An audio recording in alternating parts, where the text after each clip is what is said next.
السلام عليكم ورحمة الله وبركاته. الحمد لله رب العالمين والصلاة والسلام على سيدنا محمد وعلى آله وصحبه أجمعين. أما بعد،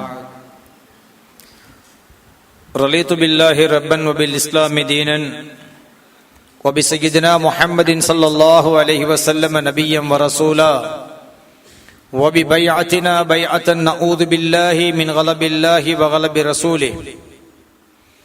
கண்ணியத்துக்குரிய உலமாக்களே மற்றும் பெரியவர்களே, தாய்மார்களே, சகோதர சகோதரிகளே, நண்பர்களே, நபிகள் நாயகம் ஸல்லல்லாஹு அலைஹி வஸல்லம் அன்னவர்களுடைய 1499வது மீலாது நபி விழாவை முன்னிட்டு அவர்களுடைய புகழ்களை பாடி மனாகிப் மஜ்லிஸிலே நாம் அனைவரும் இருக்கின்றோம். நபிகள் நாயகம் ஸல்லல்லாஹு அலைஹி வஸல்லம் அன்னவர்களை அவரவருடைய தகுதிக்கு ஏற்ப அவரவர் தங்களுடைய அபிப்பிராயங்களை இந்த உலகத்திலே சொல்லுவார்கள். நபிகள் நாயகம் ஸல்லல்லாஹு அலைஹி வஸல்லம் அன்னவர்களை விஞ்ஞானிகள்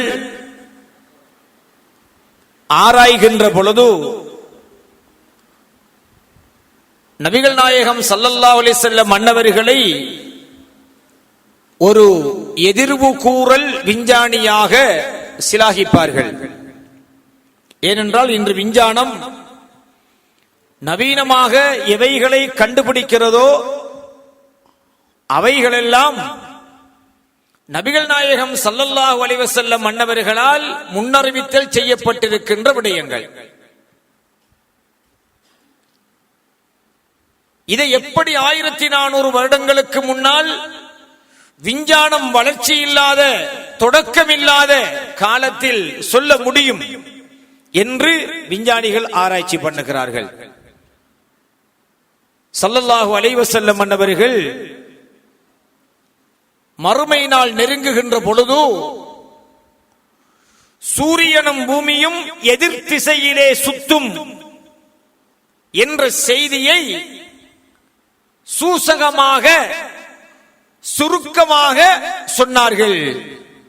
சூரியன் மேற்கு திசையில் இருந்து உதிக்கின்ற ஒரு நாள் வரும், அது உலகம் அழிகின்ற காலமாக இருக்கும் என்றார்கள் ஸல்லல்லாஹு அலைஹி வஸல்லம். இதுல ரெண்டு விஷயம் இருக்கு. பூமியும் சூரியனும் சுற்றுகின்றன என்பது இன்று நவீன விஞ்ஞானம் கண்டுபிடித்திருக்கின்ற ஒரு செய்தி. அதை இந்த செய்திக்குள் ஸல்லல்லாஹு அலைஹி வஸல்லம் அன்றே சொல்லி இருக்கிறார்கள். இரண்டாவது, அவ்வாறு ஒரு சுழற்சி மாற்றம் ஏற்படுமாக இருந்தால் அது உலக அழிவின் காலம் என்று சொல்லி இருக்கிறார்கள். அதை இன்று விஞ்ஞானம் ஆய்வு செய்து கண்டுபிடித்திருக்கிறது. ஆச்சரியம் என்ன தெரியுமா? விஞ்ஞானம் தொடங்காத அல்லது வளர்ச்சி அடையாத அல்லது விஞ்ஞானம் என்று ஒன்று இருக்கின்றது என்று உணரப்படாத காலத்திலே இந்த வார்த்தையை சொன்னது மிகப்பெரிய ஆச்சரியம். பாலைவனத்தில் பிறந்த, எழுதாத, வாசிக்காத, யாரிடமும் கல்வி கற்காத ஒருவர் இந்த செய்தியை சொன்னார்களே, அது அதை விட ஆச்சரியம் இல்லையா? ஒருத்தர் சொல்லுகிறார், சரி அவர் கொஞ்சம் படிச்சிருப்பார், லண்டன்ல இருந்து வந்திருக்கிறார், லண்டன்ல சில வேளை இதை பற்றி அறிவு அங்க இருந்திருக்கும், இவர் லண்டன்ல படிச்சுட்டு வந்ததால இவருக்கு தெரிஞ்சிருக்கலாம். ஆச்சரியப்படுறதுக்கு ஒன்றும் இல்லை. நம்மட ஊர் ஆளா இருந்தாலும் படிச்சது லண்டன்ல, எனவே தெரிஞ்சிருக்க வாய்ப்பு இருக்கு என்று சொல்வதற்கு கூட இடமில்லை. பிறந்தது ஒரு குடிசையில், வாழ்ந்தது ஒரு குடிசையில், தியானம் இருந்தது ஒரு குகையில், உண்டது பேரித்தம்பளத்தை, காய்ந்த உரட்டியை. அப்படிப்பட்ட ஒருவர் தான் எழுதவில்லை, வாசிக்கவில்லை, எந்த ஆசிரியரிடமும் கால் மடித்து கற்கவும் இல்லை. அப்படிப்பட்ட ஒருவர் இந்த செய்தியை சொல்லிவிட்டு சென்றிருக்கிறாரே. அப்ப விஞ்ஞானிகள் ஸல்லல்லாஹு அலைஹி வஸல்லம் அவர்களை அவர்களுடைய தகுதிக்கு ஏற்ப இவர் ஒரு எதிர்ப்பு கூறல் விஞ்ஞானி என்று செய்தியை எங்களுக்கு பதிவு செய்கிறார்கள். ஜாஹிலியா காலம், அந்த காலத்தில் சூரியனையோ சந்திரனையோ பூமி சுத்துகிறதா நட்சத்திரம் ஓடுகிறதா இவைகளை ஆராய்ச்சி பண்ண நேரம் இல்லை. அங்க அதவிட பெரிய சூரியன் எல்லாம் கோள்கள் எல்லாம் பூமியில உருண்டு தெரிந்த காலம் அது. வெறியில் திளைத்திருந்த காலம், சண்டையிலும் சச்சரவும் கோத்திர குல பேதங்களிலும் மடமைத்தனத்தின் உச்சகட்டம் தொட்ட காலம். சொந்த லைஃப் வாழ்க்கையிலேயே சீராக சிந்திக்க தெரியாத அந்த சமுதாயத்துக்கு மத்தியில் ரசூலாக அவர்கள் அனுப்பப்பட்டு அங்க சூரியன் சந்திரனை பற்றி ஆய்வு செய்ய நேரம் இல்லை. அங்கிருக்கின்ற மக்களை திருத்துவதற்கே அவர்கள் மிகவும் சிரமப்பட்டார்கள். மலையை கூட அவர்கள் பேசியிருக்கிறார்கள், மரத்தோடு பேசியிருக்கிறார்கள், கால்நடைகளோடு பேசியிருக்கிறார்கள். ஆனால் அங்கிருந்த வறண்ட இதயம் கொண்ட மனிதர்களை அவர்களால் இலகுவில் நேர்வழிப்படுத்துவதற்கு முடியாத ஒரு ஜாஹிலியா காலத்தில் தான் ஸல்லல்லாஹு அலைஹி வஸல்லம் ரசூலாக அனுப்பப்பட்டார்கள். அப்படிப்பட்ட இந்த கல்வி அறிவு விஞ்ஞான அறிவு எல்லாம் இல்லாத காலத்தில் ஒருவர் ஒரு செய்தியை சொல்லி இருக்கிறார்கள். அதை சொன்னவர்கள் எதையுமே எழுதாத, கற்காத, வாசிக்காத, எந்த ஆசானிடத்திலும் படிக்காத ஒருவர் பூமியின் சுழற்சியை பற்றி சொல்லி இருக்கிறார், சூரியனுடைய சுழற்சியை பற்றி சொல்லி இருக்கிறார். ரெண்டும் எதிர் திசையிலே ஒரு காலத்திலே மாறி சுத்தும் என்று சொல்லி இருக்கிறார்கள் என்றால் விஞ்ஞானிகள் ஆச்சரியப்படுவாங்களா இல்லையா? அது மட்டுமல்ல, நபிகள் நாயகம் ஸல்லல்லாஹு அலைஹி வஸல்லம் அன்னவர்கள் சந்திரனை பற்றி சொல்லி இருக்கிறார்கள், நட்சத்திரங்களை பற்றி சொல்லி இருக்கிறார்கள். விஞ்ஞானம் இன்னும் எட்டாத செய்திகளையும் சொல்லி இருக்கிறார்கள். மேக்சிமம் விஞ்ஞானம், சயின்டிஸ்ட், விஞ்ஞானிகளுடைய ஆய்வு வானத்துக்கு கீழே. ஆனா ஸல்லல்லாஹு அலைஹி வஸல்லம் சொன்னது வானத்துக்கு மேலால் முதலாம் வானம் கடந்து, இரண்டாம் வானம் கடந்து, மூன்றாம், நான்காம், ஐந்தாம், ஆறாம், ஏழாம் வானங்களை கடந்து, அதற்கு அப்பால் சிதறத்துல் முந்தஹா என்ற ஒரு நிலையை கடந்து அர்ஷ் எல்லை வரைக்கும் ஸல்லல்லாஹு அலைஹி வஸல்லம் அன்னவர்கள் எங்களுக்கு செய்தி சொன்னார்கள். எந்த அளவுக்கு என்றால், கலா கதர் நன்மை தீமைகள் எழுதுகின்ற எழுதுகோளின் சப்தத்தை கூட என் காதுகளால் நான் கேட்டேன் என்று ஸல்லல்லாஹு அலைஹி வஸல்லம் செய்தி சொன்னார்கள். என்றால் கோள்களுக்கு மத்தியில் இருக்கின்ற அசரீரி சப்தங்களை கூட நான் கேட்டேன் என்று ஸல்லல்லாஹு அலைஹி வஸல்லம் சொன்னார்கள். என்றால் அர்ஷை கடந்து இருக்கின்ற அந்த பேரொளியை கண்களால் பார்த்து காதுகளால் அதன் பேச்சுக்களை செவியேற்றிருக்கிறார்கள். என்றால் விஞ்ஞானம் இன்னும் நபிகள் நாயகம் ஸல்லல்லாஹு அலைஹி வஸல்லம் அவர்களுடைய முழுமையை அடையவில்லை, முயற்சிக்கவும் இல்லை, அடையவும் முடியாது, முயற்சிக்கவும் முடியாது. பலஸ்தீன போராட்டத்திலே ஒரு தலைவரிடத்திலே அவர்களுடைய சீடர்கள் கேட்டிருக்கின்றார்கள், எதிரிகளின் ஆயுதங்கள் விமானப்படைகளாக வானுயர பறந்து வந்து எங்களை தாக்குகின்றன, நாம் எப்படி இதிலே வெற்றி கொள்ள முடியும் என்று கேட்ட பொழுது அந்த பலஸ்தீன போராட்டத்தின் தலைவர் மறைந்து விட்டார்.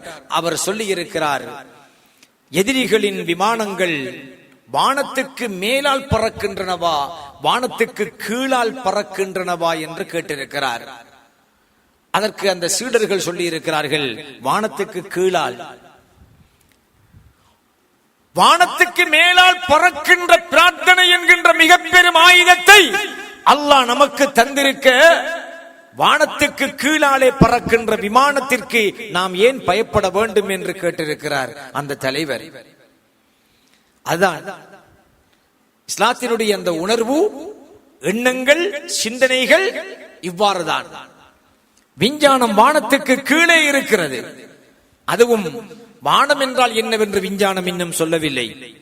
வானத்துக்கு கீழால் இருக்கின்ற சுழலுகின்ற பூமியை போன்று பிற உப கோள்களாக இருக்கின்ற சூரியனையோ சந்திரனையோ கூட செவ்வாய் வியாழனை கூட இன்னும் விஞ்ஞானம் முழுமையாக ஆராய்ந்து முடிக்கவில்லை. ஆனால் விஞ்ஞானிகள் நபிகள் நாயகம் ஸல்லல்லாஹு அலைஹி வஸல்லம் உடைய வார்த்தைகளை பார்க்கின்ற பொழுது விஞ்ஞானிகள் திகைத்து விடுகிறார்கள். மருத்துவர்கள், இதுவெல்லாம் சின்ன சின்ன விஷயங்கள். மருத்துவர்கள், குர்ஆனிலே ஸல்லல்லாஹு அலைஹி வஸல்லம் அவர்களுக்கு இறக்கப்பட்ட ஒரு ஆயத், وَيُسْقَوْنَ فِيهَا كَأْسًا كَانَ مِزَاجُهَا زَنْجَبِيلًا عَيْنًا فِيهَا تُسَمَّى سَلْسَبِيلًا. சல்சபீல் என்று பெயர் சூடப்பட்ட ஒரு பானம் சொர்க்கவாதிகளுக்கு கொடுக்கப்படும். அதிலே ஜஞ்சபீல் என்கின்ற இஞ்சி கலக்கப்பட்டிருக்கும் என்று குர்ஆனிலே சொல்லப்படுகிறது. இஞ்சினுடைய மகத்துவத்தை பற்றி மருத்துவர்கள் ஆராய்ச்சி பண்ணுகிறார்கள். நிச்சயமாக ஒரு சாதாரண மனிதரால் அன்று இஞ்சியின் இந்த அளவு மருத்துவ குணத்தை உணர்த்தி இருக்க முடியாது. சாப்பிட்டவுடன் விரல்களை நன்றாக நீங்கள் சூப்பிக் கொள்ளுங்கள் என்று ஸல்லல்லாஹு அலைஹி வஸல்லம் சொன்னார்கள். அதிலே உணவை செமிபாடு அடையச் செய்கின்ற ஒரு திரவம் ஊற்றெடுக்கின்றது என்பதை விஞ்ஞானிகள் பின்னால் கண்டுபிடித்திருக்கிறார்கள், மருத்துவர்கள். அப்படி என்றால் மருத்துவர்கள் அவர்களுடைய துறையில் நபிகள் நாயகம் ஸல்லல்லாஹு அலைஹி வஸல்லம் அன்னவர்களை அவர்கள் வேறு ஒன்றாக பார்க்கிறார்கள். இவ்வாறு விஞ்ஞானிகள், மருத்துவர்கள், புவியை ஆராய்ச்சி பண்ணுகின்றவர்கள் அல்லது ஒவ்வொரு துறை சார்ந்தவர்களும், கவிஞர்கள், மிக பெரும் அறிஞர்கள் பெருமானார் ஸல்லல்லாஹு அலைஹி வஸல்லம் அன்னவர்களுடைய வார்த்தைகளின் நுணுக்கங்களை ஆய்வு செய்தார்கள். ஆயிஷா ரலியல்லாஹு தஆலா அன்ஹா சொல்கிறார்கள், ஸல்லல்லாஹு அலைஹி வஸல்லம் அன்னவர்கள் சில வேளைகளில் என்னோடு பேசுகின்ற பொழுது இவர்கள் என்னோடு பேசுகின்றார்களா அல்லது அப்துல்லாஹ் இப்னு ரவாஹா ரலியல்லாஹு அன்ஹு அவருடைய கவிதைகளை சொல்கிறார்களா என்று நான் சிந்திக்கின்ற அளவு அவர்களுடைய பேச்சிருக்கும். கவிஞர்கள் பெருமானார் ஸல்லல்லாஹு அலைஹி வஸல்லம் உடைய வார்த்தைகளை மிகவும் அவதானமாக பார்த்தார்கள். சில வார்த்தைகள் இருக்கும், ஸல்லல்லாஹு அலைஹி வஸல்லம் 2 அல்லது 3 சொற்களோடு அந்த வார்த்தைகளை நிறுத்துவார்கள். கடும் ஆழமான தத்துவங்களாக இருக்கும். ஸுர் ஹிப்பன் தஸ்துத் ஹுப்பன், இது ஒரு நபி மொழி, ஹதீஸ். நீங்கள் பிறரை விட்டு விட்டு சந்தியுங்கள், அன்பு அதிகரிக்கும் என்றார்கள் ஸல்லல்லாஹு அலைஹி வஸல்லம். அது பொருள், யதார்த்தம் அல்லது ஒரு தத்துவம். ஆனால் சொன்ன வார்த்தை ஸுர் ஹிப்பன் தஸ்துத் ஹுப்பன். மொழியியல் துறையிலே ஆய்வு செய்கின்றவர்கள் இது போன்ற வார்த்தைகளை எல்லாம் ஸல்லல்லாஹு அலைஹி வஸல்லம் உடைய வார்த்தைகளை அவர்கள் ஒரு கோணத்திலே ஆய்வு செய்தார்கள். இந்த துறையில் தான் ஆஷிகீன்கள் என்று சொல்லக்கூடிய நபிகள் நாயகம் ஸல்லல்லாஹு அலைஹி வஸல்லம் அன்னவர்கள் மீது அன்பு காதல் கொண்டவர்கள் ஸல்லல்லாஹு அலைஹி வஸல்லம் அன்னவர்களை அங்கமங்கமாக அணுவணுவாக ரசித்து லயித்து அதை பற்றிய செய்திகளை எங்களுக்கு பதிவு செய்திருக்கிறார்கள். அதில் பெருமானார் ஸல்லல்லாஹு அலைஹி வஸல்லம் அன்னவர்களை இன்று ஒரு பெண்ணை சந்திரனாக ஒப்பிட்டு கவி பாடுகின்ற கவிஞர் இருக்கிறான். ஆனால் கவிஞர்கள் ஸல்லல்லாஹு அலைஹி வஸல்லம் அன்னவர்களை ஒரு பெண்ணாக வர்ணித்து கவிதை பாடியிருக்கிறார்கள். அது அரபியில் மட்டுமல்ல, பாரசீகம் உருதுவில் மட்டுமல்ல, தமிழிலும் அதற்கு ஒரு முக்கிய ஸ்தானம் இருக்கிறது. நாம் ஓதக்கூடிய இந்த பானத் சுஆத் என்கின்ற இந்த புகழ், இந்த பானத் சுஆத் என்கின்ற புகழ் கஅப் இப்னு ஸுஹைர் ரலியல்லாஹு அன்ஹு என்கின்ற ஒரு நபித்தோழர் பெருமானார் ஸல்லல்லாஹு அலைஹி வஸல்லம் அவர்களை ஒரு பெண்ணாக கற்பனை செய்து அவர்கள் பாடிய கவிதான் இந்த பானத் சுஆத் என்று சொல்லக்கூடிய இந்த கவிதை தொகுப்பு அல்லது மௌலித் அல்லது மனாகிப். நாம் அதை ஓதி வருகிறோம். பெருமானார் ஸல்லல்லாஹு அலைஹி வஸல்லம் அவர்களை வர்ணித்து பாடி இருக்கிறார்கள். அது மட்டுமல்ல, நபிகள் நாயகம் ஸல்லல்லாஹு அலைஹி வஸல்லம் அன்னவர்களை அங்கமங்கமாக சஹாபாக்கள் ரசித்திருக்கிறார்கள். இவ்வாறு நீங்கள் ரசித்துக் கொள்ள வேண்டும் என்றோ அல்லது கூறுங்கள் என்றோ அல்லாஹ் கட்டளையிடவில்லை. அவர்கள் சொன்னார்கள், ஸல்லல்லாஹு அலைஹி வஸல்லம் அன்னவர்களையும் முழு சந்திரனையும் ஒரே நேரத்திலே நாங்கள் பார்ப்போம், சந்திரனை விட பிரகாசமானதாக பெருமானார் ஸல்லல்லாஹு அலைஹி வஸல்லம் அன்னவர்களுடைய முகம் எங்களுக்கு ஜொலிக்கும். இது நம்ம சொன்னா ஒத்துக்குவான ஆட்கள்? நம்ம சொன்னா ஒத்துக்குவானா? இந்த ஜமான்ல ஸல்லல்லாஹு அலைஹி வஸல்லம் அன்னவர்களும் இருக்கிறார்கள், சந்திரனும் இருக்கிறது.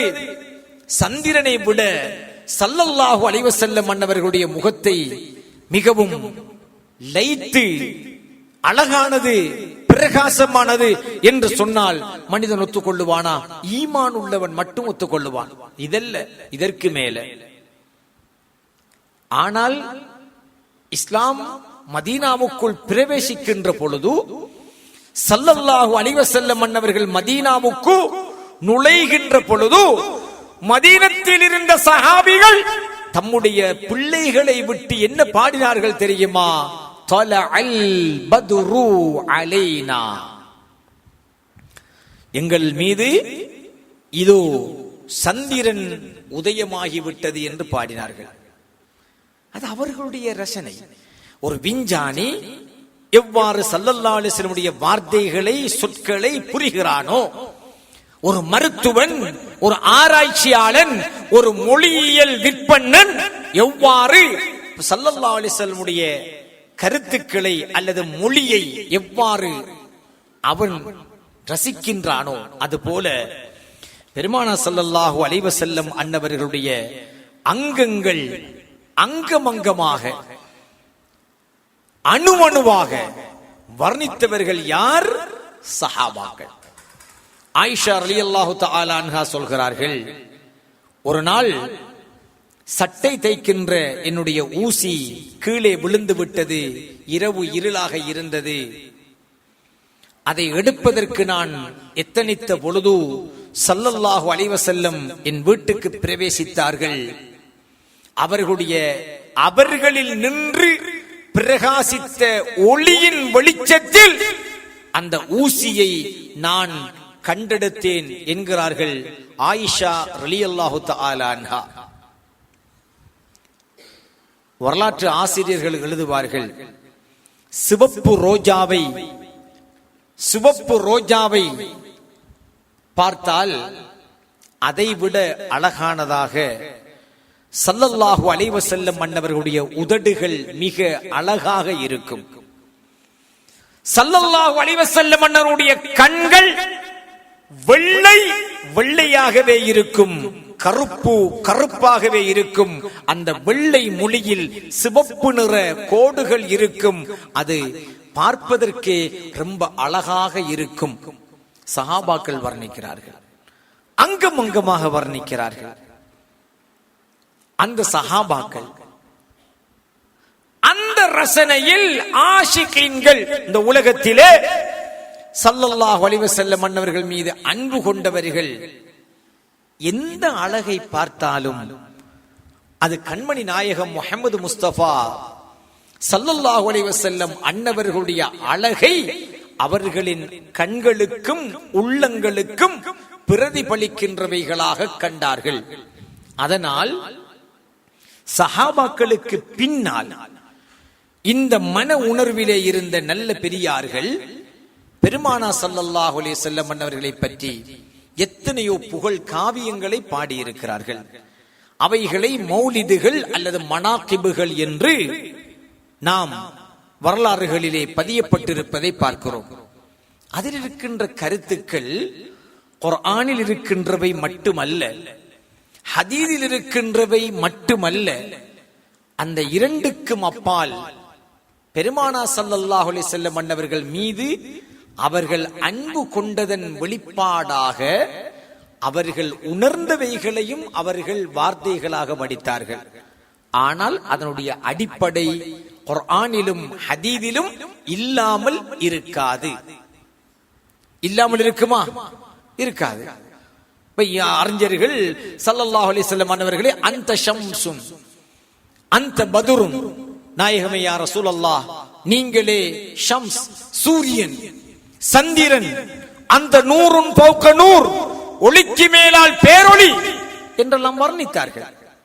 இந்த வார்த்தையை குர்ஆனில் இருக்கிறதா இல்லையா என்று தேடுகின்ற பொழுது இந்த வார்த்தையை அச்சொட்டாக தேடுவது கடினமாக இருந்தாலும், ஆனால் குர்ஆனிலும் ஹதீதிலும் ஸல்லல்லாஹு அலைஹி வஸல்லம் அன்னவர்கள் சூரியன் என்றும் சந்திரன் என்றும் வர்ணிக்கப்பட்ட வார்த்தைகளின் அடிப்படை இல்லாமல் எந்த அறிஞர்களும் இந்த வார்த்தைகளை சொல்லவில்லை.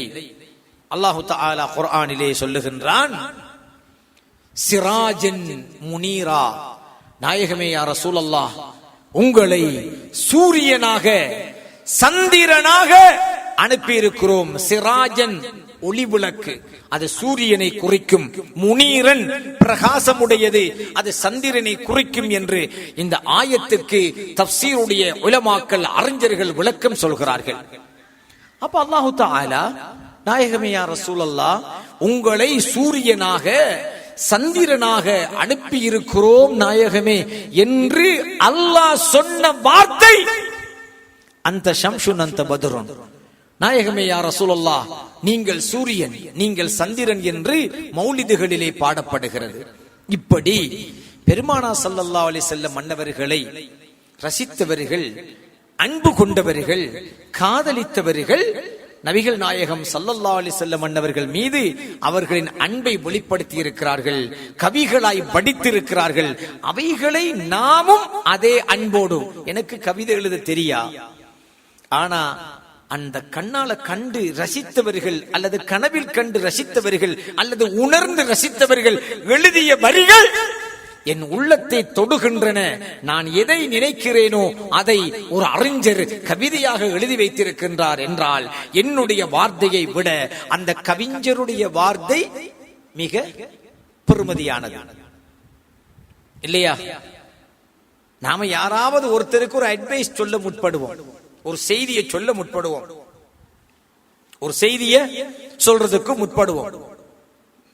சந்தர்ப்பத்தை பயன்படுத்திக்கோ என்று ஒரு ஆளுக்கு சொல்லுவோம், சொல்ல நினைப்போம். இப்ப நாம நம்மோட கொச்ச பாசையில சந்தர்ப்பத்தை பயன்படுத்திக்கோ என்று சொல்றதை விட காற்றுள்ள போதே தூற்றிக்கொள், ஒரு பழமொழியை சொல்றேன். இந்த நான் சொல்ல போற செய்திய என்னை விட ஒரு அழகான மொழியில ஒரு பழமொழியாக யாரோ ஒருவர் சொல்லி வச்சிருக்கிறார். அப்ப இதை விட அந்த வார்த்தையை நம்ம சொன்னா நம்மளுக்கு நல்லா இருக்குமே, உண்ட மனசை போலாண்டா எல்லாம் என்று ஒருத்தருக்கு சொல்ல நினைக்கும். அதை எப்படி சொல்லுவோம்? எண்ணமே வாழ்வோம் என்று சொல்லிட்டு போவோம். ஏன்னா யாராவது ஒருத்தர் ஏற்கனவே சொன்ன வார்த்தை, நான் சொல்ல போகின்ற செய்தியும் அவர் சொன்ன செய்தியும் உண்டு, ஆனால் என்னுடைய வார்த்தைகளை விட அவருடைய வார்த்தை பலமானது, வலிமையானது, இனிமையானது, உணர்வானது என்று நான் கருதுகிற பொழுது நான் என்ன செய்வேன்? அதைத்தான் சொல்ல பார்ப்பேன். இது எல்லாருக்கும் இயல்பான ஒரு விஷயம் இல்லையா? ஒரு தாயை பற்றி அன்பு வெளிப்படுத்துகின்ற பொழுது ஒரு கண்ணதாசனுடைய வார்த்தைகளையோ அல்லது வாலியுடைய வார்த்தைகளையோ ஒரு மனிதன் பாவிக்கிறான். ஏன்? தான் சொல்ல எடுக்கின்ற அந்த செய்தி என்னுடைய மொழியை விட அந்த மொழிக்கு உயிராக, வலிமையாக, கனதியாக, அழகாக இருக்கிறது என்று கருதுகிற பொழுது என் மொழியை விட அந்த மொழி நல்லது. ஏஆர் ரஹ்மான் ஒரு வார்த்தை சொன்னார், எல்லா புகழும் இறைவன் ஒருவனுக்கு என்று சொன்னார். அப்ப அந்த வார்த்தை நான் சொல்ல முற்படுகின்ற ஒரு செய்தியை ஒரு ஒழுங்குபடுத்தப்பட்ட வார்த்தையாக அது தருகிறது என்கின்ற பொழுது நாம் அந்த வார்த்தையை பாவிக்கிறோம்.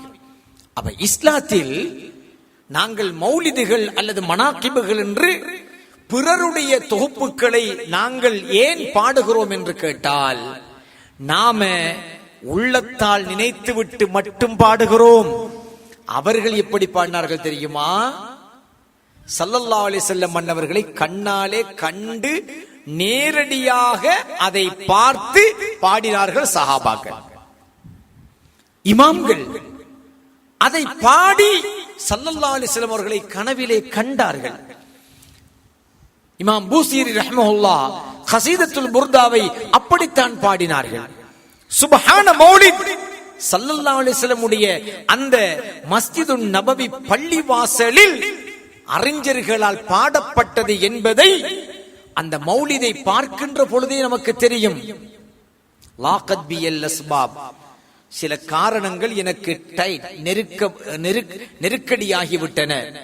ஃபஜிது ஹாஸல் பாப், நாயகமே யா ரசூலல்லாஹ், உங்களுடைய இந்த வாசல் படிக்கு நான் வந்திருக்கிறேன். உகப்பிலுல் அஅதாப் அப்கீரில் அஹ்பாப் வஸாதத்தில் அஹ்யார். அதில் என்ன சொல்கிறார்கள் தெரியுமா? அல்லாஹ்வுடைய அன்புக்குரியவர்கள், சிரேஷ்டமானவர்கள், தலைவர்களாகிய இந்த இடத்தின் சொந்தக்காரர்களின் திருப்பொருத்தத்தை ஆதரவு வைத்து எதிர்பார்த்து இந்த வாசல் படிகளை முத்தமிட்டவனாக இந்த இடத்துக்கு நான் வந்திருக்கிறேன் என்று பாடியிருக்கிறார்கள். இது எவ்வளவு உணர்வான வார்த்தை! லாகத் பியல் அஸ்பாப் ஃபஜிது ஹாஸல் பாப் உகப்பிலுல் அஅதாப் அப்கீரில் அஹ்பாப் வஸாதத்தில் அஹ்யார். அப்ப நான் அல்லது நாம் நமது ஊரில் இருந்து கொண்டு, நமது வாசல் படியில் நின்று கொண்டு, நம்மட வார்த்தைகளால் கொச்சையாக ஸல்லல்லாஹு அலைஹி வஸல்லம் அன்னவர்களை, நமக்கு தகுதி இருந்தால் நாம் ஒன்றை படைக்கலாம், அதில் பிரச்சனை இல்லை. அப்படித்தான் தகுதி பெற்றவர்கள் எழுதினார்கள். அவர்கள் எழுதிய எழுத்துக்கள் உண்மையாயிருந்த காரணத்தினால் இன்றும் உயிர் வாழுவதை நாங்கள் பார்க்கிறோம். சுபஹான மௌலித் இமாமுனா கஸாலி ரஹ்மத்துல்லாஹி அவர்களுடைய காலத்தில் அவர்களால் தொகுக்கப்பட்டது என்கின்ற ஒரு செய்தி இருக்கிறது. ஏனென்றால் சுபஹான மௌலிதிலேயே ஒரு இடத்தில் லி முஹம்மது இப்னி முஹம்மது இப்னி முஹம்மதி என்ற பெயர் ஒன்று வருகிறது. அது இமாம் கஸாலி ரஹ்மத்துல்லாஹ் அன்னவர்களுடைய பெயர். அல்லது அவர்களுக்கு பிறகோ முந்தியோ யாரோ ஒருவர் தொகுத்ததாக இருக்கட்டுமே, ஆனால் அந்த வார்த்தைகள் அவர்களுடைய உணர்வில் கலந்த உயிரான வார்த்தைகள் என்கின்ற பொழுது ஸல்லல்லாஹு அலைஹி வஸல்லம் அவர்களை அன்பு கொள்ளுகின்ற, காதலிக்கின்ற ஆஷிகீன்களாகிய நமது முன்னோர்கள் அவைகளை அருளாக நினைத்து அதை பாடி இருக்கிறார்கள். அவங்களோட மனதில் கள்ளங்கவடம் வரல. கள்ளங்கவடம் யார் மனதில் வரும்? கள்ளனுக்கு தான் வரும். உனக்காக நான் என் உசுரை கொடுப்பேன் என்று ஒருத்தன் சொன்னா, ஒருத்தன் வெக்கப்படுறான்டா, என்ன அர்த்தம்? இவன் இந்த கள்ளன் யாருக்கும் இந்த வசனத்தை சொல்லிக்கான், அதாலதான் அவன் கூச்சப்படுறான். நம்மளுக்கு தான் அது இல்லையே. நாம உண்மைக்குண்மையான ஒருவருக்கு அந்த வார்த்தையை சொல்லி பழகிவிட்டோம் என்றால் எதற்காக வெட்கம்? நாம சொல்லலாம், நாயகமே யா ரசூலல்லாஹ், எனது உயிர் உங்களுக்கு அர்ப்பணம் நாயகமே என்று சொல்லலாம். என்ன, அந்த வார்த்தையை நாம துனியாவுல யாருக்கும் சொல்லல. எனவே நம்மள்ட்ட கூச்சம் இல்ல, வெக்கம் இல்ல. அந்த விஷயத்துல சொல்ல முடியுமா? முடியாதா? சொல்ல முடியும். எந்த சஹாபியும் தண்ட பொஞ்சாதியையோ அல்லது தான் முடிக்க போற பொண்ணை பார்த்தோ உங்களுக்காக என் வாப்பா உம்மாவையும் நான் இழப்பேன் என்று எந்த ஆம்பளையும் சொல்லல. ஆனா சஹாபாக்கள் வெட்கப்படாமல் ஸல்லல்லாஹு அலைஹி வஸல்லம் சொன்னார்கள், பி அபி அன்த வ உம்மி யா ரசூலல்லாஹ், நாயகமே யா ரசூலல்லாஹ், என் தாய் தந்தை கூட உங்களுக்கு அர்ப்பணமாகட்டும் நாயகமே. இதை விட பெரிய வார்த்தை இருக்கா? இதை விட பெரிய வார்த்தை இருக்கா? இல்ல.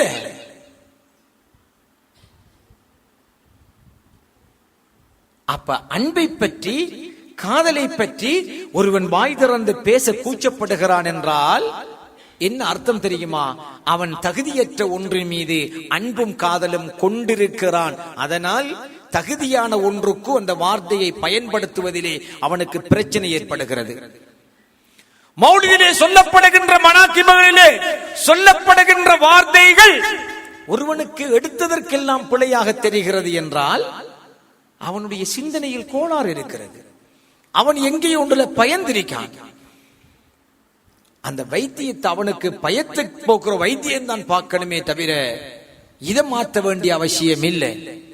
அதனாலதான் ஸல்லல்லாஹு அலைஹி வஸல்லம் அவர்களை நேரடியாக தரிசித்த சஹாபாக்கள், அவர்களை உணர்ந்த இமாம்கள், அவர்களை காதலித்த ஆஷிகீன்களானிய இறைநேச செல்வர்கள் எங்களுக்கு தொகுத்து தந்த அந்த மனாகிபுகள், மௌலிதுகள், அதனுடைய அர்த்தங்களை நாங்கள் புரிகின்ற பொழுது எங்கள் உணர்வில் இருந்து அந்த அன்பு பீரிட்டு வெளியாகிறது என்றால் அது ஒரு வகையான அடையாளம்.